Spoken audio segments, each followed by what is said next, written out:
Oh, baby, that's right. You're listening to Kevin and the Spleen Chan. That's right, on Q107, the only radio show about anime, folks. That's right.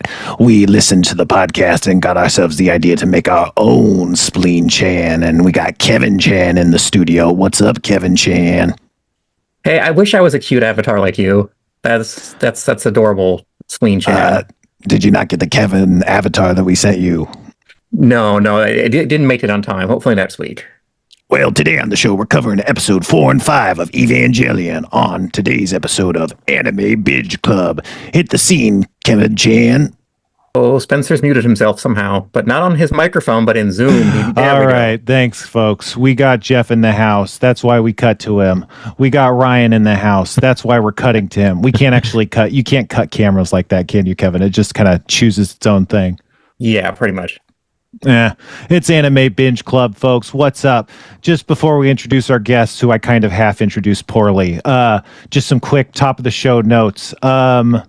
Apparently, the Hedgehog's Dilemma is like a philosophy thing that someone else came up. It's not like a Japanese thing. It's like a German philosophy. It's still the trope I was talking about, where it's like they bring up these complex philosophy tropes. That's that one. Also, this is not about anime, but someone in the chat or someone in the Reddit called Kevin the R word. And that is not okay. That is I feel I need for it. I feel I need to maybe clarify my stance on a few things. No, it's fine. Kevin, here we do a thing on the show where we say things and then we assume things are implied and they're not implied, and people are like, what the fuck are they talking about? And you're like, oh right, that was not explicit. But we're good people. But that's not important. But do tune in for next week, our special guest, Roger Stone. I was going to say, I want to hear his thoughts on Evangelion. Yeah, we're talking episodes 6 and 7 with Roger Stone. Anyway, I got Jeff and Ryan, hosts of No One Can Know About This, the hit Final Fantasy live play podcast, double on top of the world, dog style dip. Thank you, folks, for chumming in. What's up? Thanks for having us. Great to be here. Yeah, so we had Jeff on our inaugural episode, and we're having Ryan on our, I guess, third episode. And we've learned about Jeff's exposure to anime, but Ryan, what's your exposure to like Japanese stuff, anime, JRPGs, any of that stuff? Oh, I mean, I've gone hard on the JRPGs. I mean, I have a whole podcast about it. And anime in general, I'd say I'm versed, like average. Like I haven't gone super hard on it, but I've seen like all Death Note and Attack on Titan and Cowboy Bebop and Samurai Champloo and I love Paranoia Agent. I mean, there's some others. Oh, Paranoia Agent. When I watch anime, it's not like I just watch that. I just mix it in kind of with everything else. So I've seen over the years quite a bit, but I'm not like I don't like have a deep knowledge. I have a broad kind of appreciation. Yeah, and you're kind of, I don't want to necessarily say a nerd, but you're steeped in the cultures, and so like, you probably have more awareness than average people, even without watching a ton of stuff. But so you watched Death Note. Was Death Note maybe your first anime? Do you remember what was like? I definitely don't think it was my first. I mean, the first was probably like Dragon Ball Z when I was a kid, and it's not like I watched that. I didn't have cable, so it was like I just caught episodes out of order. That kind of thing, but I like loved it when I was a kid, even though I didn't understand anything that was happening. Right. That kind of a thing. I'm trying to think of like, I think the first one that I was like really into was Paranoia Agent, as it was airing on Adult Swim when I was in college. Like that one, I think was the first one. Like I was watching it every week as they were airing the episodes, and I was like, holy shit. If you haven't seen Paranoia Agent, it's like it's like episodic but serialized. It's like almost like a David Lynch drama. Yeah, It's really surreal. I highly recommend it. It's a show I actually think we should cover on this show, hopefully someday if it keeps going. But yeah, Paranoia, it's about this guy whose name is Lil Slugger, and it's kind of an anthology series where you're following each episode different people who are basically going through midlife crises or something, going through terrible moments. And basically when they're at their breaking point, Lil Slugger shows up, who's like this teen on rollerblades with a baseball bat, and he smashes you in the head. You wake up in the hospital and you feel better. Basically that's the whole episode, and then it kind of goes a bit deeper from there, but it's so good. It's so good. I really love that. So I'd say that's probably let's just call that my first, because that was like the first one I remember being like really aware that I was like in watching this, and not just catching it as it was on TV. I think I watched it too, like live on Adult Swim. You ever check that out, Jeff? Probably not, right? I haven't seen that one. Oh but my God. Death Note, which was my first. I think, Ryan, you showed me Death Note. Yeah. That one was, I guess, that was also early, and like I watching Death Note was like, oh man, this is so great. But I didn't, I was late to it, but you know. Yeah, no, for sure. And it's become more, mainstream and stuff as time has gone on. But Kevin, you got to check out Death Note, or the Paranoid Edition. Death Note 2 probably, but Paranoid Edition is so good. Right now, the Blank Check podcast, who does movies, has just finished a series where they covered the movies of the guy who made Paranoia Agent. And I think on their Patreon, they're covering Paranoia Agent. And all of their series has been so good. And it's awesome. I love Paranoia Agent so much. We got to check it out. I've wanted to adapt it. I've wanted to like try and do like a live action remake or something. Not that I have the talent to pull that off, but I just really think like there should be like a Western version of it, just because it's so awesome, and like it would be better for people to watch the anime, but people watch live action stuff and they don't watch anime. So, it would be interesting to try. Anyway, okay. Before we get going, let's just check in with Kevin real quick. Kevin. Yes. What have you been doing anime-wise? Nothing, right? Probably. I rewatched episodes 4 and 5 just before this started, so that I was up to speed on it and made sure I remembered what was what. Because I got confused as to what happened to what episodes now, and now I'm all caught up again, and I remembered things. So I remember last week or something, you mentioned that you've been wanting to check out other anime, but you're like, oh, I don't know. But so I think if you ever see like an anime or something that appeals to you, you should ask me about it or check it out and like just watch like one episode or something, or just watch like a little bit and to just come back, and be like, here's what I watch. Here's like my take. And, and just be like Kevin just checks something out and it's like, what the fuck was this? And tells us about it. I think you should do something like that. Does that make sense?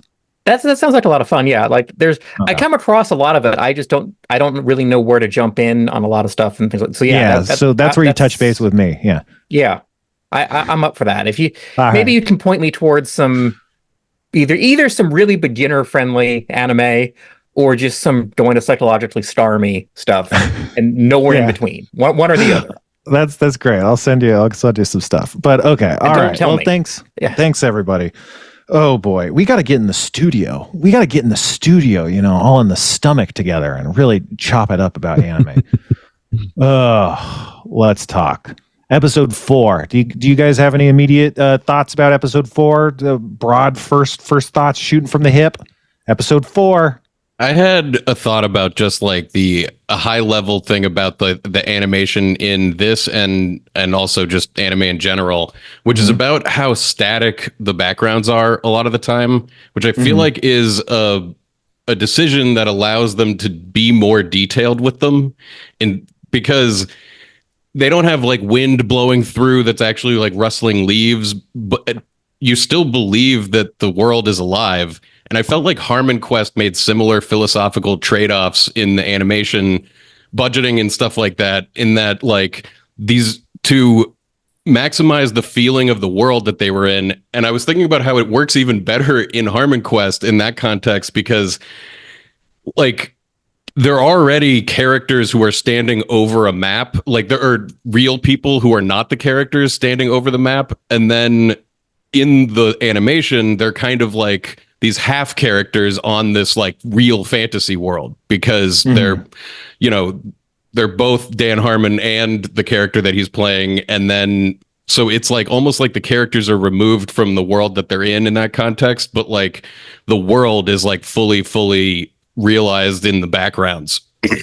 And on Harmon Quest we had like this, I think we just moved away from it. We had this storybook quality for the backgrounds where we kind of faded the edges with like water splotch kind of effects to kind of give this like, oh, this is like a picture in a storybook as opposed to like a real world, which I think kind of gets at a little bit what you're saying. But an interesting thing about that is just in animation, you know, you have, and this goes, it's now it's Photoshop, everything's layers, but in animation, you know, it used to be like literal sheets of cellulite or whatever the fuck. So and so the ones of the backgrounds would just be like a transparency, and it would be static, and usually a lot of the animation would be on like the foreground layer, but you just have one background. So to like, it's not that it would be difficult to animate a background, but just like you usually do the animation on the foreground. So it's kind of is adding extra new money steps to generate animated backgrounds. And so a lot of times like you don't miss it. Like you were saying, like you hear the wind sound effects and you're like, right. Oh, the wind's moving, even if you're not seeing it. But then sometimes they do have like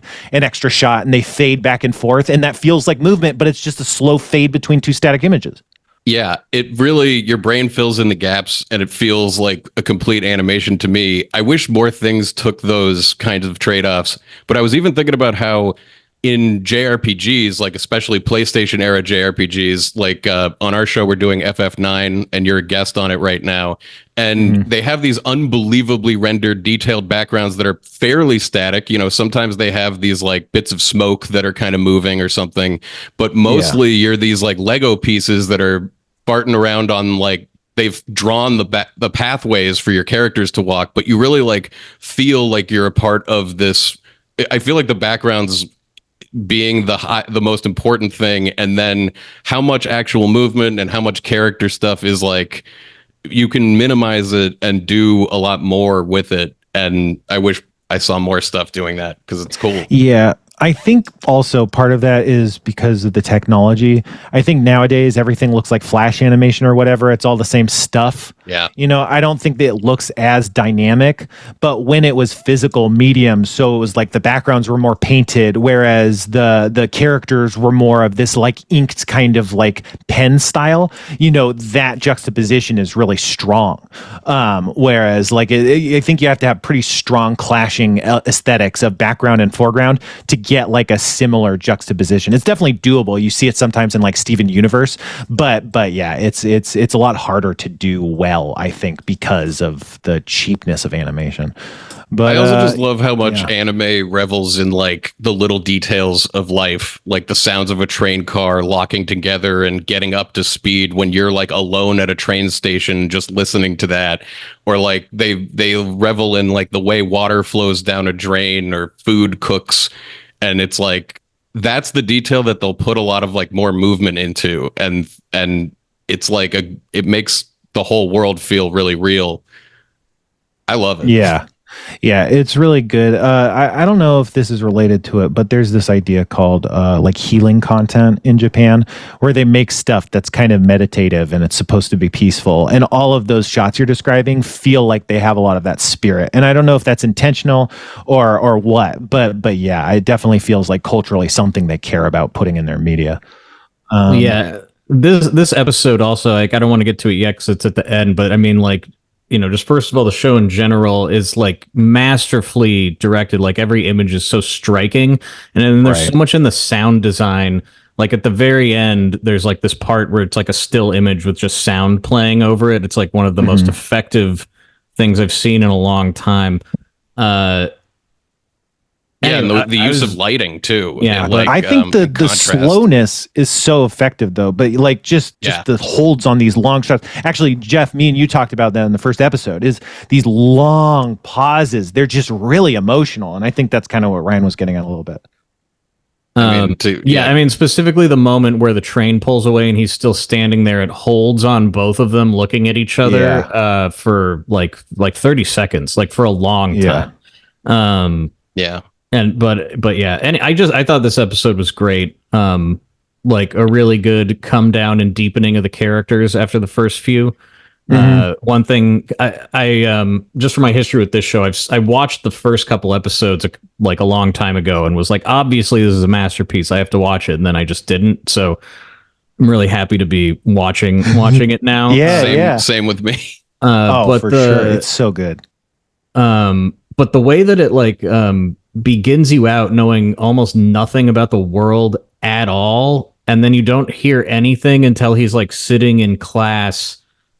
I think that was episode 3, but you meet him, like you sort of see him in the world with the kids being like, oh, is that the guy? Whatever, and the teacher is talking in the background about it, and you get like almost nothing about the history. And then so in this one, I just really liked seeing this kid like deal with this impossible situation and like the impotence of what he has, like the choices he has in front of him. Like he really can't get away from it. The futility of even running away from it. And then by the end, he doesn't even want to. Like after the camping trip with his friend or whatever, he's like, this is like the best thing I've ever had in my life. You know, they don't even say that out loud, but like he decides. That's the thing. At this point, I've watched this show a few times. I've watched this episode probably 5 times at least. And like every time there's so many more layers. And this episode, I think like the emotionality not being said is so good. And when you talk about the fact that the artist, the mangaka or whatever, Ano, he was dealing with depression and didn't know how to express his feelings and didn't know how to talk about it. And the anime is about this. It's about him not knowing how to express his feelings. I don't know. I want to talk more about that a lot, but let me just try and catch up with the notes to that moment, and then we can dig into it a little deeper. But if you have anything else, let me know. We can get to that later if we just want to start from the beginning of it. Yeah, but we'll get into that pretty quick for sure. But so basically, Shinji ran away. He left a note to Misato, but we don't. I think it's nice where he left a note. It's a runaway note, but we don't see what's on the note. We just know he left it, and we get it. It's like a visual language. I really like that as visual storytelling. It turns out that it's been 5 days since the attack. Shinji's been depressed, and Shinji's gone. So Ida and Toji come up to apologize, and this is a trope in anime. They drop off his schoolwork because he's been sick. I think we've maybe seen this before already. No, this is the first time we've seen that, but this is like a classic trope all the time in anime. And then after it happens, there's this comedic beat where like the kids are like, wait a second, Shinji lives with a fucking babe. And then right after that, Misato's like, God damn it. These kids know that Shinji lives with me, you know, and she's like, they're going to think we're dating, you know. And so that's kind of like, it's mostly not spoken out loud, but that's definitely that moment. It's pretty funny and absurd because there's just like, the door closes, you hold on their still static faces, no movement, no animation. And then there's just like, wait, Shinji lives with a fucking babe or something, you know, that's like, and it's just really funny. I just love that. Well, yeah, I just that scene. What I loved about it the most is how like you know I can't remember their names very well, but the taller sort of tougher friend is Toji, so insecure and afraid to be knocking on the door, and his buddy is like completely cool, and you like get their characters like so immediately from this one like interaction because it's like you remember what it's like to go to like a friend's house that you haven't met their parents before and knock on the door, and like seeing the two different reactions to that from the kids was like really, I don't know, just really effective for me. Oh, and also just off of that, in the last episode, Toji was going to call Shinji and he didn't. He ended up walking away from the phone. So we're also tracking that Toji's still feeling pretty nervous about this, but Ida does not have that problem. But yeah. Let's see. Okay. So Misato's also just worried about Shinji. He ran away. You know, Shinji's on a train. He's listening to music. This is like this slow shot. This episode to me is kind of like a bottle episode in that because there's so many money saving shots, you get that it was probably driven by budget. Now think about it. We're in episode 4. The first 3 episodes have had so much animation, so much crazy action. They're like, we need to fucking save money. We can't just be animating like crazy. So there's these long shots, just static backgrounds, but it's amazing. It's emotional. And yeah, we're getting to, because here's the thing. Like Shinji is like what I found at the end of this train ride is he's just dissociating. He's like literally just having a dissociative episode, essentially. You know, he's in there, he's just spacing out, he's processing everything that's just happened, you know, in the past couple episodes. And this is the first time we really see him deal with it. And he's not saying anything. And you have to kind of figure out that that's what's happening, right? Because it's not super clear. It's no one's saying it, but it's like, man, he is just drained and dead and he doesn't know what's happening. And the train stops and he's like, oh my God, I've been in the train all day. And he is depressed and he is running away. But at the same time, he's just like, Jesus fucking Christ. And it turns out saying Jesus fucking Christ took 12 hours and now he's at the end of the train line, and it's just like, Jesus fucking Christ. I don't know. But I love that whole train sequence, just the way that like they have it full and then like the feeling of being on a train that's slowly emptying out and you're just like in your own head in this environment. Yeah, he's so disconnected from all of these people around him. Sorry, I cut you off. No, yeah, I was done. Yeah, came in at the perfect time. That. Yeah, I love it so much. And it's just like, we're processing all of this stuff and he's processing it. And he just, I don't know, but I just like, he's like, oh, I got to get home. Because again, like he was running away, but also he wasn't even running away. He just needed a second and it took like way too long. And so he goes to an empty theater and did you have anything to say, Ryan or Kevin, about that moment? Because I think that's a pretty big emotional moment. So, no. Oh, the empty theater? Well, or the train ride. I think I kind of was moving past that. So. Go ahead, Ryan. Oh, I mean, I was the empty theater. Just like another like thing that makes the show so delightful is like the setting up of the tableau of the theater and like the couple other people that are in there. Like, there's like a couple middle-aged people like falling asleep almost, and like a couple making out. Just like details make it so rich, but also, I feel like you connect with Shinji, even though like he's not saying what's going on, and no one is even really explaining it. Like it's all very in the subtext of it. But again, it's like that. It's like almost universal. Like everyone knows what it's like to go to a movie theater alone. Especially when it's not even like you were going to see a movie, like you're just daytime matinees or something. Just because like you have nothing else, and you're looking at other people who are enjoying their lives. Like, what the hell? Well, that's the thing, because like remember, Shinji has no family, he has no friends. He finally gets a robot where he's gonna die. He's traumatized. He goes to school. He makes friends. Now he has friends. Now he's popular. Now he has something to live for. What the fuck does that even mean? I've never had a relationship before. Like he doesn't know. And so he doesn't know how to connect to people, even though he's kind of being forced to make connections. And so again, he's on the train. He can't connect. There's people. He's not connected to them. He's at the movie theater. There's people. He's not connected to them. I don't know. But I just wanted to say, like when we're setting up those shots, like Ryan was talking about, my favorite shot is this guy, I think he has a ponytail, but he's like slumped in his chair reading a book. He's just at a movie theater reading a book, which is just awesome. Like that's what he came to do. But Kevin, did Jeff you have Davis anything? behavior? I know it's that guy was like definitely Japanese Jeff Davis.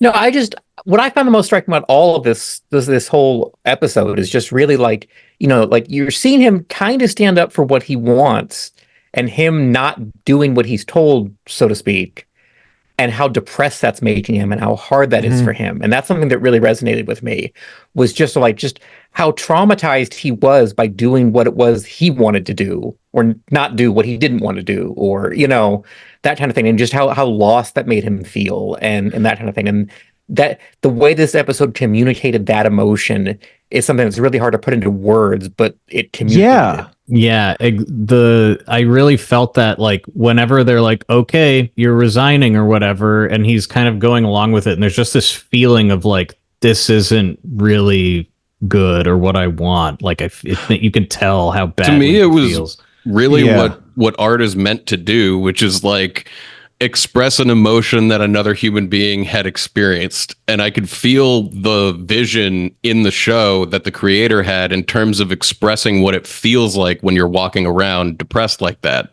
It's the details that you pay attention to when you're walking because you're distracted by them, but then you're thinking about what you're thinking about. And I was like, whoever made this does really get that feeling.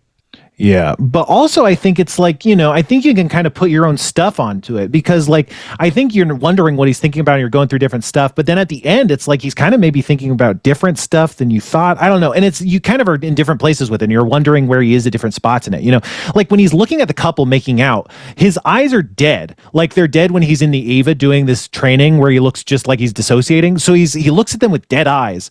And then the trope is his eyes glisten with childlike wonder. Like he goes from dead eyes to like his eyes are glistening, and it feels like very positive and innocent, and then it feels kind of angry and defiant after a little bit. And like I just had a really tough time reading that moment. Clearly he wants a connection, he needs a connection, he's seeing a real connection that maybe he's never seen before in his life. I don't know, but like to me it was just really hard to parse like that moment, because he's dead, and all those tropes. Dead is like I murdered somebody, childlike wonder is I'm seeing a miracle, childlike defiance is I'm seeing my dad like do something wrong. It's like, did you guys have any thoughts about that? Like, I just had a pretty hard time kind of dissecting. It read to me like he was seeing two people who were truly in the moment and not worried about so many things that he like spends all of his day thinking about. And they were just living life as life is meant to be lived. And it was like jealousy of that, anger that normalcy. He doesn't have that. Like, I think it was like hope to one day have it. Like, that's what I just felt like it was just alienation. Like, this is just something you can't even relate to, like this is like an experience, like being in this movie theater. It's like, what even is the fucking point of watching this? Like, why would you come here? Like, his whole life is so... Like in the earlier episodes, like when Misato is like learning that he like all of his family members live alone, and and he's like, oh, I prefer to be completely alone. She's like, what the fuck is wrong with this kid? Exactly. I think this is like one of those moments where it's like this guy is like totally fucked. Like he's like a hedgehog. I think you're right, because I think if you look at those three moments in that light, then dead eyes is I don't even know what I'm looking at when I see a human connection. I don't like lack of recognition, right? And then childlike eyes are, oh, this is a real human connection, and that's making a human connection with me. And then 3 is like, wait, what the fuck have I been missing my whole life? Like, what is wrong with me? And that actually does feel very, very true. I like that a lot. So then Shinji leaves. He has a magenta meltdown. Like everything gets super magenta and stuff. And what do you think? What do you think that moment is? Have you guys ever had a moment like that where you're just in public and you're like, like suddenly you think the sun's gonna get you, or you're like, I have to get the fuck out of here. I have to get to my car. Have you ever had like a moment like that? What I liked about that is there weren't people around. Like a lot of times you have that because you're having like an Arby's moment or a Karen moment, but this is like, he's kind of not the center of attention and is freaking out, and I'm curious, have any of you guys like had moments like that? Because I feel like I have, but I can't think of it exactly. Yeah, but not as like pointed as that. It'll be like a vague feeling that creeps up over weeks, and then I'll find myself out somewhere and I'm like, I don't even know what I should do next. Like, should I go home? Yeah. Should I go eat? I don't have no idea. Like, nothing sounds good. Nothing will solve this feeling. Right, and now this is just the start to the end of eternity is now starting with this. Maybe it's just like this forever now. Yeah. Maybe I won't remember my name tomorrow. I've had a couple of different forms of this. Like one time, like I've definitely had the form of it where you get like really bad news that there's nothing to really do about, and you're like, I have to go home. I have to. I don't know. Like I'm like about to burst out of my skin. I have to scream right now, and so I have to get out of public and go do that. And I remember when doing that, at one point I was driving home and I had the conscious thought of like, don't get into an accident, trying to get home as fast as possible right now so that you can have your freak out. But then there's like another form where you just kind of, it like creeps up on you, and, or like I'll be out driving and like the third time I see a crazy driver go around me, I'm like, I got to get off the streets. Yeah, like, we gotta get out of here. Like I gotta get home now. Yeah, like you tempted fate. Go ahead. What does it for me every year is taxes. It just occurred to me. That's the feeling of like you're in the middle of this thing and you're like, and this isn't ever gonna end. Like this is gonna happen again. Right. It's just forever and everything that implies. Yeah, exactly. There's not just no out of this. There's no out of any of this. You know, but yeah, honestly, that takes us into like we start to see these gorgeous natural shots. He's walked into the out into the woods, out into nature. There's sunflowers. Which the Japanese stuff has like flower symbology. So I'm curious, sunflowers have some sort of symbol to them, or daffodils, maybe they're daffodils. I don't remember. Anyway, so he's quietly reflecting. He's on this cliff, and I never clocked it this way before, but this time I was rewatching it just today. I was rewatching, and I was like, oh, was he thinking about jumping? And I was like, yeah, oh, when I you guys got watched that. It, did you think that? Like, I definitely was like, this is the whiff of death or whatever that they like definitely. to put it. I think that it's not it's not obvious, and then it cuts. Oh, he's been sitting at a cliff. It's like he's in this atmospheric place, and then he's sitting at the edge of a cliff. Sorry, I think that's used in a lot of movies where it's like the moment where a character's at their lowest. It's usually right before the third act, or like as you're entering the third act, and they will like look out from a bridge, and it's not like they're really thinking about death, but like it's like evokes the idea of death, like that. They want to put that thought into the audience's mind, and then they go, no, I'm going to go do the finale. I choose life. Yeah. Yeah. It wasn't like a moment quite that pointed, but I do think that totally that's like how you should read that. That's how I read it. Yeah. Okay. Okay. So at this point, we kind of cut to like Masato or whatever. And she says it's unfair for a kid to bear the weight of the human race. And I think it's like an interesting thing to focus on because again, like the trope of a robot, the world saving, a kid saving the world, all this stuff. It's so old hat. It's so Hollywood at this point that you just get it. It's visual language. It's storytelling, but like, no, that's what this show is about, is that he is a kid and the weight of the world is on his back. And that's why he went on the train. Is because he's coming to terms with the fact that the human race rests on his shoulders, and also he's very alone, and he's fighting for the lives of the couple making out in the movie theater, and he's never going to make out with anyone. And even if he had the opportunity, he would never do it because he's a broken person, and it didn't matter if the world was ending, he'd still be broken. Like that's what Masato's getting at. Like that's a big theme, is that she sees human as a broken human being that's being broken further by her father and by the government and the world, and she just wants to a little bit, like, not even say like you don't have to do this, but be all like, I see that this is a struggle. Like no one else seems to even be noticing. Like, but I just want to hold space for the idea that this is real. This is happening to you. Like everybody's expecting you to just deal with it because that's what we're all dealing with. But no, like also you're a kid, and also this is insane, and that's kind of what she gets at a little bit. And that kind of gets into, this fight that they had where it's after the battle. And this is a post-battle breakdown because Masato told him to run away in the last fight, and he didn't run away, and he saved the kids and he killed the alien instead of running away. So he disobeyed her direct orders. And that's a big deal. You can't do that. It's military, and he's like, I don't see what the big deal is. Like, we won. It's fine. Like, what are you talking about? And she's like, dude, you're going to die. And he's like, I don't care if I die. I'm the only one who could drive the robot. Like, you need me. It doesn't matter. Like, if I die, we're fucked anyway, right? And she's like, yeah, but you're a child. Like, that's not your decision to save the world. Like, you're going to die. You're a kid. You can't just say it's fine because the world's going to end. This has to be your decision, And he's like, dude, like, no, it's fine. Someone needs me. I'm happy. I'm finally needed. I can do something for somebody. This is great. This is what I've all ever wanted. I have friends now. People want me to do stuff. I can shoot the gun. I get to drive the robot. I'm doing good at this. I've killed 2 aliens. This all works. That's what he says.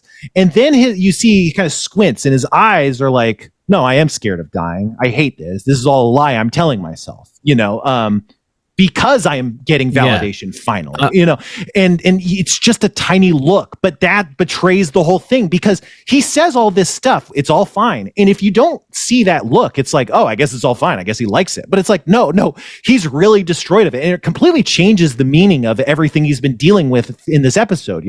Go ahead, Ryan. Oh, I was just going to say, I read that moment as like the dissociation that you spoke about earlier, like right after the battle, and his personality is like completely different than it's ever been. And the moment before that, he was like screaming and crying. And now he looks happy, but in like a robotic way. And he's like, oh, but who even cares if I die? That's what I'm here to do. Right. And she's like, oh my God. And yeah, I just thought that was like a heartbreaking and like horrifying sort of moment to see. But to speak to your point about how Masato treats him differently, I since I haven't seen all of it, I obviously don't know if this is true, but I'm loving how it seems like she's like the only one in this organization who seems to recognize that for this plan to work, like they have to respect the humanity of the kids, or else they're not going to be able to do this, in the first place.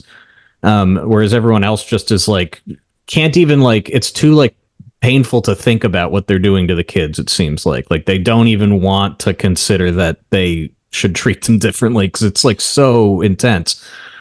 Yeah, we talked about that. We talked about this in the last episode, me and Kevin, but Ritsuko, the scientist, is very clear and neutral. She just tells Shinji what to do. And like Masato is like being friendly, and she kind of says like, I know I'm manipulating him. Like, but she's like, no, being friendly is gonna save the world. And like, this is pragmatic, this is actually a better strategy than your guys' strategy of controlling Shinji. But also I think it's like, no, she also is genuinely compassionate too. It's not just that this is a better, but it is like, they are going to doom the planet if they can't see that they're breaking this child. Like, and she's like saving the world by bringing back from the brink. I think the fact that at the end of the episode, the fact that he didn't get on the train and the fact that she showed up are both kind of, obviously there's more to it, but that both of those happened because the connection that Masato and Shinji had, and the connection that they had allowed Shinji to have a wider connection with the rest of humanity. But like, if they didn't have the relationship, it's maybe not spoken, but I think that's, a big part of why, they come back together. It's because that genuine connection was real and it wasn't just control. I was just thinking as you were talking about all this stuff about like how much pressure was put on this kid, the weight of the world and everything. And last time I was on, we were talking about how after World War II, there was a lot of anger among the younger generation who was forced to like build munitions for this insane war that they didn't want to be a part of or weren't, but another thing that just occurred to me, and I don't know a lot about this, so maybe I'm talking out of my ass, but hasn't Japan had child emperors at times in past? I don't know nothing about that. I think that's maybe I'm... No, I'm sure really, stuff like that happens. It's like when you have, what do they call that? Sounds a regent, right? When like the advisor, it's like that happens in British and shit. Like I'm sure that happens anywhere with monarchy. I'm sure, yeah, with a lot of different monarchies and hereditary things. And just thinking about like when a child emperor ascends to power, how much it might be kind of like this, where it's like you're the only one who has the ultimate power of the world, and now it's all on you, but it's a child, and it's like they know that's not good, but also it's a weird system that like we don't have control over who can run the EVAs. It's like this is who the emperor is. Yeah, it's just you do what you can. This is just sort of tangentially related, but one thing I've been finding so impressive about it is like, so much coming of age, young adult kind of stories that are popular from here are like, it's mostly a good thing, that you're the most special little boy in the world, like say like Harry Potter or whatever. Exactly. And it's like only at the very end of the story does it get like scary. And this is like, no, if you're responsible for something, it's going to destroy you. Like you're not, your life is not your own anymore. And that's like what it's about. And anyway, I'm loving it. I also wanted to say before we move on, was that the scene that we were talking about between Shinji and her, was that where she's like in the doorway and it's just light coming from behind her? No, that's towards the end of the episode. That's okay. I misremembered that. I just don't want to miss that because that was such we'll get there. Done. Okay. The light, it's so all those pictures. I pulled a bunch of screenshots. I'll put them together. I'm gonna try and make like a slideshow of like stills from the series, but I didn't make it in time. But like, there's just so many good shots, and I just love putting them together. So I don't know what we'll do with that, but that's like that's like several of the shots are from that sequence. But I don't know. Just the last part of this sequence is like Masato is basically saying like, man, like, it's not fair to a kid to put the weight of the world on his shoulders, and he's making this choice. He's doing it, but he shouldn't be doing it for the world. He should be doing it because he wants to. It shouldn't be a coerced decision, right? It should be his free choice, and he's not free to make that choice, and that's not fair. And Ritsuko says, well, we need a pilot. And it's like, yeah, that's true too. It's not fair. And it's like, that's, I think, a commentary on war. It's like, it's not fair to ask someone to fight war. but also you need someone to fight a war. You know, it's like, it's crazy. Like, we do need defense, and it's not fair to ask anyone of that, you know, but so it's, and I think especially with Ida, I think that's a big part. I think like Ida's arc is like about Japan and warfare and stuff, and Ida's idea of military and wanting to see the fight feels like Japan's, like, I don't know, like desire to fight, or so. I don't know. Like, I certainly don't have the chops to be talking about that. But the next scene is that Ida's playing soldier. He goes camping and plays soldier in the forest, basically, and Shinji bumps into him, and we also hear some narration that like Shinji's sad because he hurts people, and so that's also part of what Shinji's dealing with. Is, again, remember in the last episode he almost killed his friends by smashing them in the robot, and he saved them. So another thing he's dealing with is, now that I have human connection, now that I have real friends, now I have to worry about my real friends dying, and so he's kind of juggling the weight of his real friends with the real connections that he has in a way he hasn't had before. And that's part of what this scene is a bit, whereas Shinji's kind of lost in thought, and we're reintroduced with, oh, you actually have connections to humanity, and this is one of them. And Ida is a really good friend of Shinji. Like, he's jealous of Shinji. He says like, oh man, you're living with a babe, and Shinji says, oh, you're talking about Misato-san, which in Japan there's honorifics, which is a way to refer to people. It's a way of like designating respect and title and a lot of stuff. But what's relevant is that Shinji says Misato-san, and Ida goes, Misato-san, huh? Interesting, because if they were dating, Misato is her first name, her given name, and if they were dating, it would be very normal for Shinji to say Misato just without an honorific, because it's very endearing. It's very close, what do you call it, intimate, to call someone just their given name without any honorifics. So if he said Misato, that would have been they're dating. But he says Misato-san, which is a really respectful honorific and implies a lot of distance. So by saying she's Misato-san, he's saying like,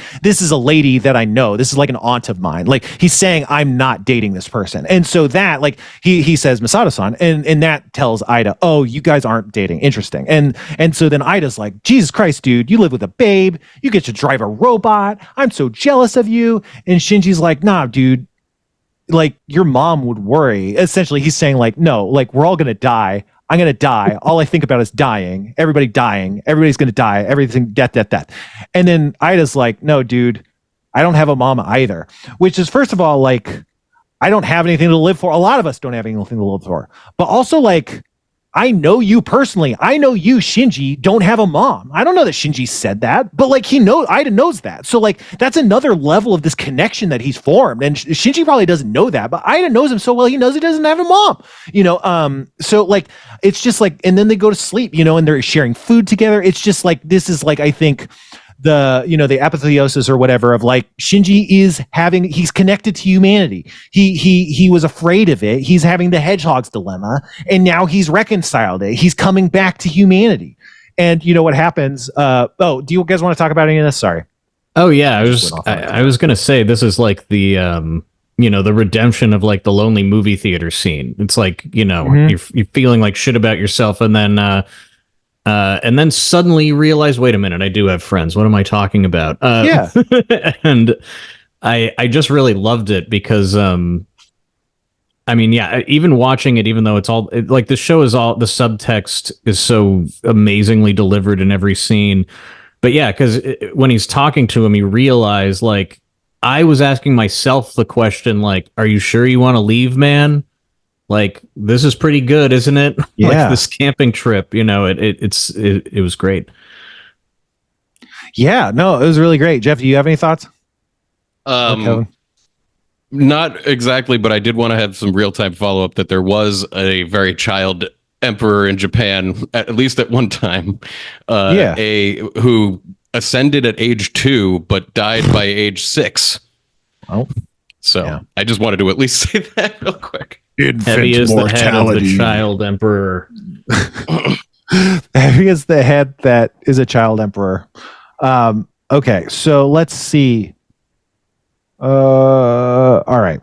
Nerve finds them. They wake up. I love that shot where there's like 4 guys stationed outside the tent. They come out of the tent and it's all foggy and stuff. Oh yeah, and you can barely see the tent. Yeah, you can't see anything. I love that shot.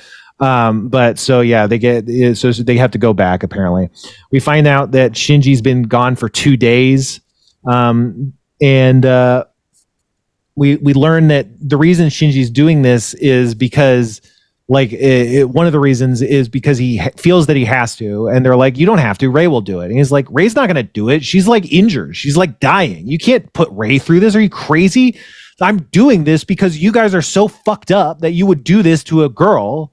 And so I have to do this, and that's kind of what that's another part of why he's doing it. He has all of these different reasons. That's what's so interesting. It's not just one thing. It's a billion things, but anyway, what do we got? Oh, she says that his attitude isn't helpful, which, is, again, she just wants him to be making this choice for himself. But anyway, so Gendo finds out that Shinji's leaving and he has no reaction. He's just like, all right, so I guess Rai's the next pilot then, which again, Gendo has no reaction to anything. He's completely flat until next episode. I don't think we're going to get to episode 5 this episode. Maybe you guys could come back. But in episode 5, Gendo is finally happy in one sequence, and it's shocking. But anyway, so they talk about how their fourth children hasn't been found yet, and they imply, oh, Rei's a pilot, Shinji's a pilot, there must be a third pilot, and they haven't found the fourth pilot yet. And that's the deal. For some reason, 14-year-olds can pilot robots. We don't know why. I think one of the strengths is that they don't explain it. Yeah. Well, that's what's so good about that's the thing. We talked about confidence. Anime has the confidence to not explain a lot of things and just be like, you figure it out. And none of that would ever pass networks in, American television, but it's just no, the audience will figure it out or they won't, and it'll be fine. It's not the end of the world. And in real life, there are people who seem to have superhuman abilities, whether it's in sports or certain aptitudes for certain things. And you're like, why do those people have the ability? And it's we don't have an answer. Because they're 14. Yeah. That's the answer. They turn 14. We need them to be 14. Right. Their brainwave, whatever, talks to the thing. And then after puberty, anyway. So it lets you focus on the right stuff. Yeah, to not get lost. That's what puberty does. It tightens your focus. But so Shinji wants to say goodbye to Masato, but he gets his security card. We see the shot of his security guard gets holes punched into it to be deactivated. So they're you don't have clearance to say goodbye to Masato. So he goes to the train to go home. And his friends come to say goodbye, Toji and Ida. And Toji wants Shinji to hit him, and he does. And it's kind of sweet, but it's also just man, what the fuck is wrong with people? This is what's wrong. Not to be a woke toxic masculinity rant, but this is what guys do. Is they're I'm going to punch you, and then you can punch me back. And hey, bro, let me punch you. Come on, you can punch me back. And it's just don't hurt people. Just don't hurt people. Just don't hurt people. Right? Just don't. Toji, why'd you punch Shinji? And then why'd you punch him again? Just don't do that. I could relate Shinji, at that age. I was just thinking, what if just imagine it's a towel that you're snapping. I get it. I didn't punch people when I was younger, but I get it. I get it. But it's just just don't hurt people. I don't know. But it's just because it was nice. But also it's this is only nice because you punched him, and that's wrong. Don't do that, But it is nice. And obviously back then it wouldn't. It's how my brother, when I was, 10 years old, showed that love. No, that's the thing. That's exactly what Charlie is horses. Up. It's not good. I don't like it. I don't know. I'm dealing with my own shit. Yeah, it's interesting. So the thing that they say is they go, oh man, dozens of kids have been moving out, and they all come here. This is where a lot of people leave town, and this is how they leave town, as they go through here, which sets up, oh right, this is Tokyo 3, and probably it's being evacuated because all the angels, and there's some people left. So is this maybe the children of government employees, or what's even going on with these stragglers, But it is just this interesting little glimpse. And then they also say, oh, and if you leave, Shinji, we're all going to have to move out of Tokyo, implying yeah, we're fucked. But then Toji also says, but I won't let anyone talk shit about you.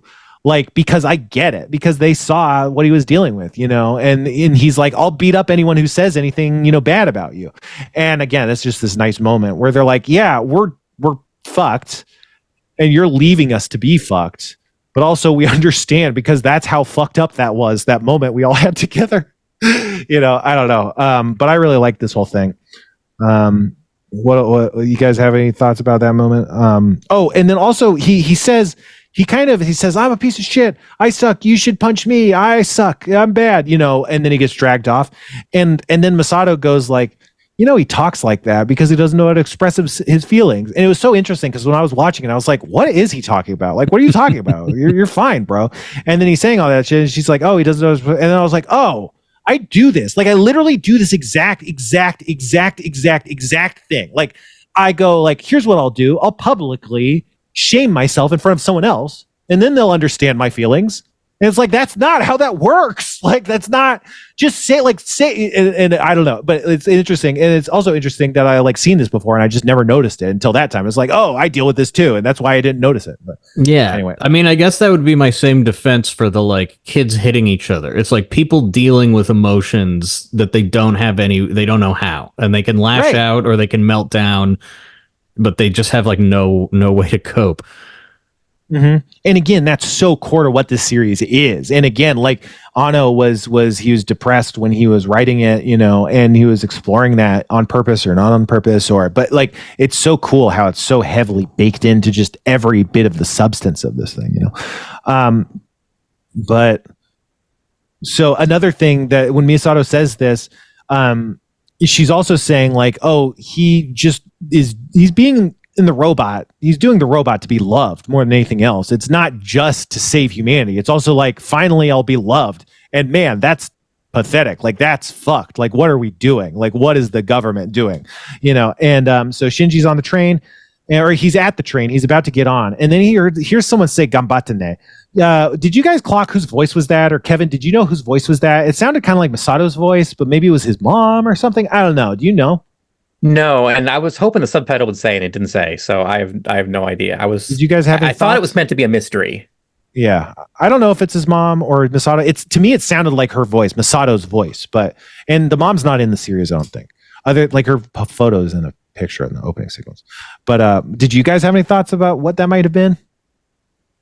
No, sure. I didn't catch it even. I was watching the subs or the dubs, right? Okay, so Gambatane means do your best or something. So he's on the train. He's about to get on the train, and he hears a woman's voice saying do your best or something like that, or you got this, something like that. That was the moment, and then that's essentially the moment where he realizes he doesn't have to get on the train. Mm-hmm. But yeah, but it's I don't know whose voice that's supposed to be.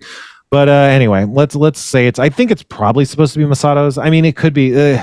It's maybe spoilers, but there might be reasons where it could have been his mom, but it's super not clear if it is supposed to be his mom. And I don't know. I don't think you're supposed to believe it's his mom, even if it turns out it is. And I honestly don't know. But anyway, in terms of anime tropes, gambate, gambare, gambate, gambare, they both mean basically the same thing. It means do your best, but it also means let's go, or come on, or you can do it, or keep it up, or keep up the good work. It's kind of just encouragement, but what it means is try your best, or something to that effect. And then that's gambare or gambate.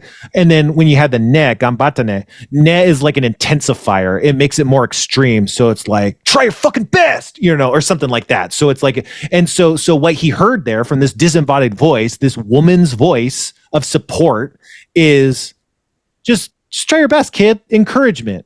A mother's encouragement. Again, even if it's Masato is supposed to be this surrogate mother figure. So it's definitely that moment. And then he doesn't leave. And so then, so Masato, she shows up, she's too late to say goodbye, and she's like, oh fuck, I said goodbye. And she goes through a lot of complicated visual, it's hard to track her emotions, they're really complicated. She's like, I missed it, I wanted to say goodbye, and then it's did I want to say don't leave? Did I want to say to leave? She kind of is disappointed and is happy he's gone because he's not going to kill himself in a robot, right?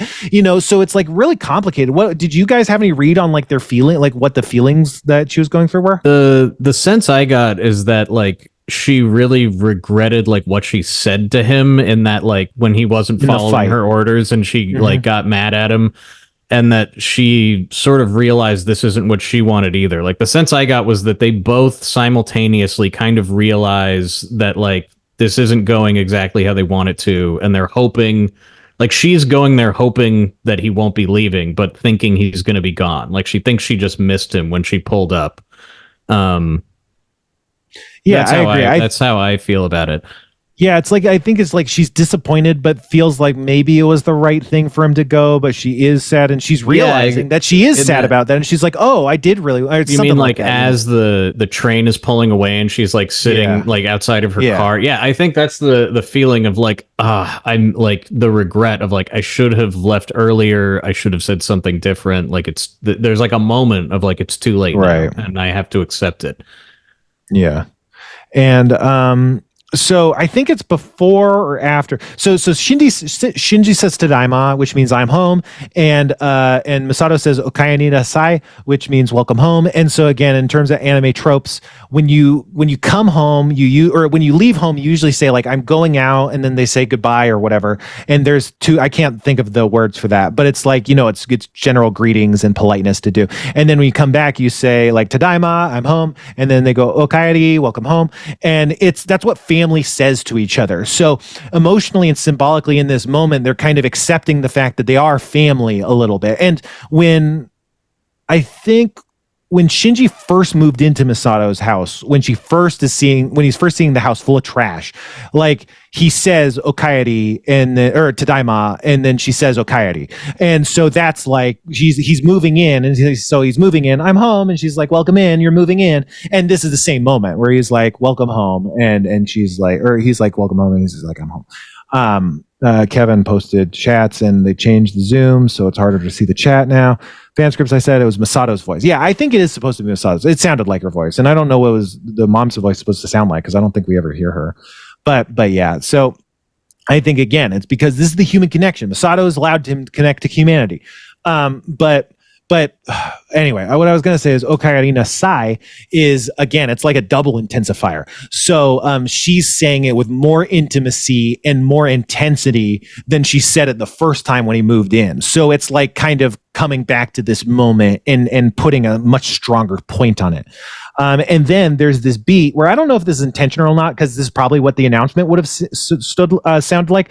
But to me, when it hit me, because it's just a silent moment where you're hearing the train announcement, right? And it just makes me cry. Where there's a train announcement that says, "For your safety, stand behind the yellow line. Parents, keep young." It's making me break out. It's making me cry. Parents, keep young children under supervision at all times. And it's like you aren't supposed to be exposing a kid to this. You aren't supposed to do that. You aren't supposed to let a kid run away from home. You aren't supposed to do that. None of this should be happening. It's all insane. And then in just that quiet moment, that's kind of what they're all realizing. They're like, what the fuck? But at least we have each other, right? And it's like, it's really, really powerful. And I don't know if it was intentional, or I don't know who did or didn't pick up that like line, because it is just like a background train announcement. But I don't know. It felt like so symbolic and powerful. I think it's intentional. They keep it in the dub, like it's in English. Right. Those lines, and yeah, that moment at the end of the episode was like my favorite thing I had seen in the show up to that point, where it hangs on the shot of them looking at each other while the train announcements play. Right. I thought was like just one of the best shots I'd seen in a long time. It's just making me think about Shinji watching TV, and then that thing comes on where it's like, it's 10 p.m. Do you know where your children are? And he's like, oh, fuck. And it's hit him harder than, most. Yeah. No, I love that train sequence. It's really great. It's really good. And it's the train. So he leaves on a train, and he's going to get on a train to leave forever, and then he doesn't get on the train, and so yeah, it's awesome. Also in Japan, there's a lot of train. I mean, it happens in American too, but it's just like trains, and it's cicadas. More train in Japan than it is buses and stuff. Yeah, cicadas are a big one too. But yeah, Kevin, what do you thought? We'll do a final thoughts, but I've sprinted a lot without checking with Kevin. So Kevin, what do you think? I mean, really, I think the overarching feel I got from this whole episode was just no matter what he does, he's miserable, Like, if he runs away, he feels bad. He sat on the edge of that cliff and felt bad about, whether he was thinking about falling off of it or not, he felt bad. He went back, and then he felt bad. Like, and it's just the sense of hopelessness, and then him, like, trying to act like everything was okay, even. Like, I just, I felt so much empathy towards him throughout all of these phases he went through of just, like, none of this matters, but everything matters, but nothing matters. Nothing I'm going to do is going to change anything, but I might as well at least save the world if I'm going to be miserable. That kind of thing, like trying to do some good, even though he's just that desolate inside, is such an emotion that I just don't see in like Western animation or movies or things like that much. Like it, and to just let it hang as long as it did, and have an entire episode of him feeling this way, that even when he's sort of on board with things and sort of happy, you can still tell in his eyes, like you were saying, like the emotion in his eyes were so much being told there. So it's like an honest depiction of depression in a way that it's not like trying to tell you, the audience, this character is depressed. It's like a depiction of what it feels like. Well, and that's what's so crazy. Oh, go ahead, Kevin. And it's done in such a way that I don't even know how to explain. Like if I went to you, Spencer, and said, "Hey, explain being this depressed," I don't know that you could do as good of a job with words as it is him sitting in that movie theater watching people being happy and just being so unable to relate to that, but at the same time being like, "Well, I need to save these people." It's such a wide range of emotions, all being channeled through so few words, that it was just it's a painting that just has so much depth, and I really loved it, because that's what art is. Go ahead.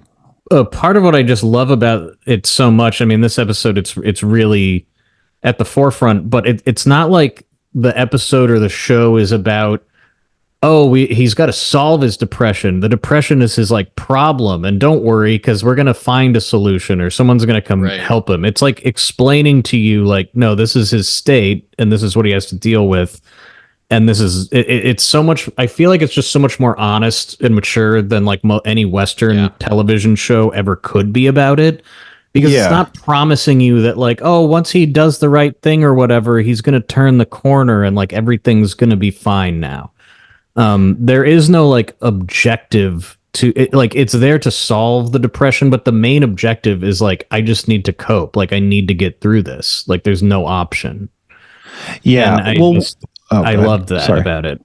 Yeah, I mean, I think like, and so I don't know if I make too much of a big deal out of this, because the thing where I don't know, like with the history of words, sometimes like the most interesting story of how a word was invented gets popular, and that's not the true history, So like, who knows how much of this is apocryphal? But like, to me, the abject most fascinating thing about Evangelion is, and I've talked about this before in the past, but like, is that Anno suffered from crippling suicidal depression for a long time and didn't know what it was, because this was in the past when we didn't understand psychology, and everybody knows what depression is, just like everyone knows what DNA is. But when Jurassic Park came out, you needed a movie to explain DNA, because you wouldn't understand what DNA was to have that be a plot point in a movie, right? Depression was the same way. There was a time where you couldn't necessarily say depression and an audience would understand that, and not just an audience, a normal person, your dad. If you said, I have depression, your dad wouldn't know what that means. So Anno doesn't know that depression exists. The idea of depression does not exist in his brain. He has depression and is like, am I dying? I guess I'm losing my mind? What is this? Like, because he doesn't have the conception of depression.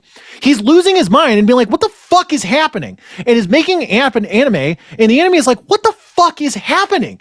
And the anime is the most honest thing about depression that could ever be, because he doesn't know what it is. He's trying to explain something that's unexplainable because he doesn't have the words, because he doesn't know what it is, and what he comes out with is Evangelion. But what's crazy is, my understanding is, I think after episode 23 is done, his wife tells him depression exists and you have it. And I don't know if they were married yet, but basically the person who's his wife is like, you have crippling depression. And he's like, wait, that's a thing?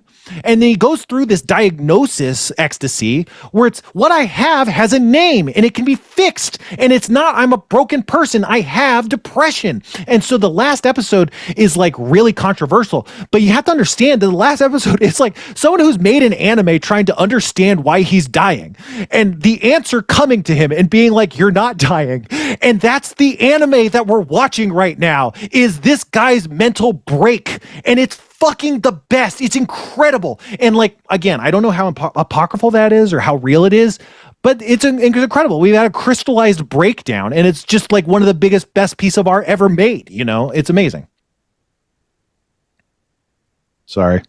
No, that was great. I mean, it just makes me think. Yeah, I mean, part of what's so good about it is that it doesn't pathologize or like try to mythologize or explain like what his problem is. It's all like, no, this is what's happening to him, and you would feel this way too. You can surely understand that, and it's earnest discovery. Mm-hmm.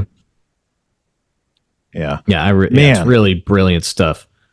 But like that's why I get so pumped on the podcast. I just want to talk about this shit. Anyway, go ahead, Jeff. Sorry. No, just that, like, you can say to somebody, you know, depression is nothing sounds good, but like it's like being portrayed as like everything that he tries to go do, like nothing is gonna feel good right now. Like that's what it is. It's like everything that you try to engage with doesn't even sound appealing, but describing that in such a general way and portraying it, it's so effective in the show.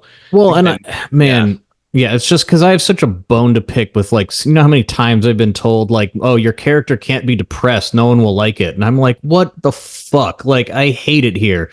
What is wrong with everybody? Like, seeing this is such a breath of fresh air, because it's like, no, this is what life is actually fucking like. You're trapped in a robot and you don't have any choices, okay? Like, I get this. Yeah. I don't understand this office shit or whatever we have going on here, but like I love how unapologetic it is in that. That's another one of the reasons why I wanted to do the podcast, is because like it blows your mind what you can make, and it blows your mind what you've assumed and didn't even know was an assumption you were making, because anime comes and blows those assumptions, and you're like, hey, I'm liking this. I guess I didn't have to, put a dog in this episode, or I didn't have to make him good at his job, or, I don't know, but it's just like, it feels so trivial, all the assumptions that Hollywood makes, and it's like, you can make good stuff with just a guy who punches a guy one time and kills them, it's like, it's One Punch Man. It's amazing. But it's just, again, I just really want to celebrate this stuff. And it's really exciting to me, but, oh man. Okay. That's episode 4, right? Man, the thing is, there's so much to talk about, but it's a shame, because 5 had the stuff that I really wanted to talk about. There were a couple of things in it that I was excited to point out. I don't know if we could try it maybe next time. Maybe we'll do this next week or something, but you want to come back on and we can talk about 5? Yeah, I'm down. Sometime? Anytime. Okay. Yeah. Okay. So we'll figure that out. Okay. So last week we introduced a segment. I think we called it A Million Little Pieces, but I did a really bad job on that. And so first of all, I want to apologize. That was a bad job. I did not do One Piece justice, but I will do again. So for you guys, I'm telling, like, One Piece has like over 1,000 chapters. I think there's like 1,120 right now or something like that. And it's impossible to catch up on. And so I want to do a segment where in each segment, I explain one arc of One Piece. And so you could catch up on One Piece without having to read 1,000 manga chapters or watch 1,000 episodes of an anime. So if you guys have questions, let me know. We'll talk it through. It's not just story time, but I'm going to explain to you the story of One Piece in a million little pieces. Is that cool? Absolutely. All right, Kevin, hit the theme. There's no theme. It would be really funny if, because it's a million little pieces, you were actually making all these up. Right, yeah. This is actually my life. This is the story of my life. Yeah, my name is Monkey D. Luffy. And so, yeah, maybe this will be better. But so, okay, One Piece. It starts with the king of the pirates, Gold Roger. It's like he's finally being executed. They're executing the king of the pirates, Gold Roger. And Gold Roger is like, I left all of my treasure, all of the Pirate King's treasure is hidden somewhere on the planet, and you'll have to search for it if you want to get it. And the treasure, I'm calling it One Piece. And this kicks off the great era of piracy. Now, the world is covered in sea. You have to get around by boat. So that means pirates are so powerful. But So we see this town, and Luffy is a child. He's a little kid, and he's like, I want to be a pirate. And there's these pirates, and they're like, you can't be a pirate. You're a little kid. And he's like, I'm tough. Trust me. And he takes a knife and he stabs himself right in the face with a knife to prove that he's a badass. And everyone's like, what the fuck? Jesus Christ. And so they go and get the kid patched up, and they're having a laugh at the bar. And they're like, man, you got guts, kid. And he's like, I know. Let me be pirate. And they're like, no, you're going to die. And then a bad pirate comes in, and the bad pirate starts shit. And the lead good pirate is named Shanks. And so the bad pirate pours a drink on Shanks to start some shit. And Shanks is like, that's fine. I don't care. And Luffy's like, you're a fucking pathetic dude. You're going to let him do that? And he's like, look, man, you can't just go around killing people. And so then Luffy's like, I don't know, whatever. And so then the bandits come and they attack and they almost kill Luffy. But wait. So after before that, actually, Luffy eats the rubber fruit. He gains rubber powers, and then he can't swim anymore. It turns out he can't swim, and he's stretchy like Mr. Fantastic. And they're like, well, that sinks it, kid. You can't swim. You can't be a pirate. You're fucked. You're never going to be a pirate. And he's like, ah, fuck. The bandits come. They beat up Luffy, and Shanks shows up, and Shanks is like, you can't mess with my friends.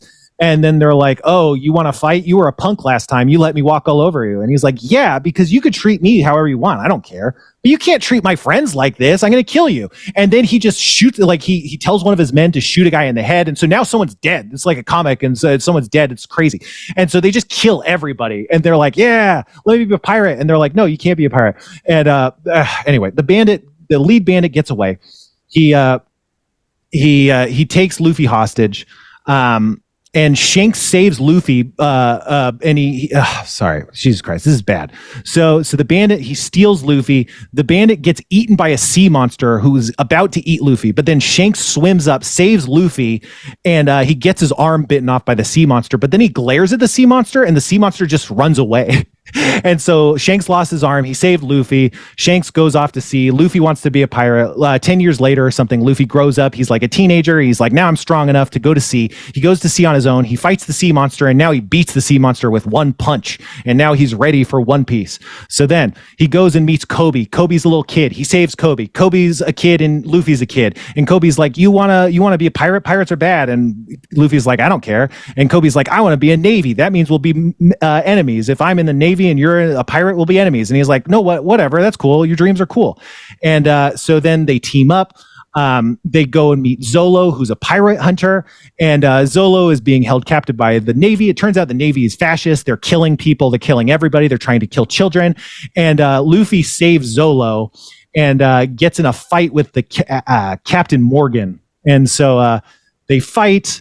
Luffy and Zolo take out basically everybody, and Luffy and Zolo team up. And Kobe joins the Marine, or joins the Navy. And even though it seems like the Navy's bad, Luffy's like, you got to follow your dreams. And then Kobe's like, you inspired me, even though you're a bad pirate. Thank you for your help. And the Navy's like, wait, man, I guess some pirates are okay. And everybody's crying. And they're like, Luffy's the best. He saved the day. He saved us from Axe Can Morgan, and so Kobe is joining the Navy. Luffy is setting off with Zolo, the pirate hunter, and it's Zolo and Luffy, and they're the pirates. And now the pirate hunter and the pirate are going to be a pirate crew. And that's the Romance Dawn arc of One Piece.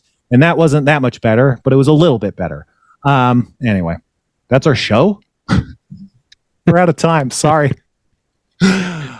Oh boy. Thanks so much. Awesome. You got any final thoughts before we get into plugs? No, just thanks for having me. I've been wanting to watch this for a while, so I'm like glad to finally get back to it. Same here. Yeah. Have a reason. So we'll try and get you back maybe next week, or wait, next week's the 150th. Fuck. We'll figure it out. We'll get you back on. Yeah. But thanks so much. What else? I don't think there's anything else. Right? I don't know. Kevin, people can listen to you on our show. Oh, yeah. That's the thing. That's what I wanted, is to plug your show. You guys do. No one can know about this. Right now, you're doing this run of episodes. It's where you're in Thanksgiving, and I'm at your house, and we're doing Thanksgiving. Check out No One Can Know About This, especially this season. I don't know. It's maybe weird to jump in on my episodes, right? But you can start with this season, probably. Yeah, you could start with this season. It's usually best to start at the beginning of the season. Yeah, that's true. We do like an entire video game and document the whole process of playing it from start to finish. So it's kind of like if you want to see Thanksgiving of 2022, which the three of us really made a great meal, it's documented across 5 episodes. that are airing right now. No one can know about this. Go find us in your podcatcher. Yeah. I'm enjoying it. I've been a fan. That's how we met, is because I was a fan of the show. So check it out. No one can know about this. It's good. Check it out. And that's all. Kevin, no plugs today. No Kevin plugs. The patreon.com/thesixler to give money to this podcast and not me, and get your name in the credits and something, etc. Now it's time for the show to end. And I want to do an end of show bit. I got to figure out how to do this show. This is very stressful. All right. See you guys.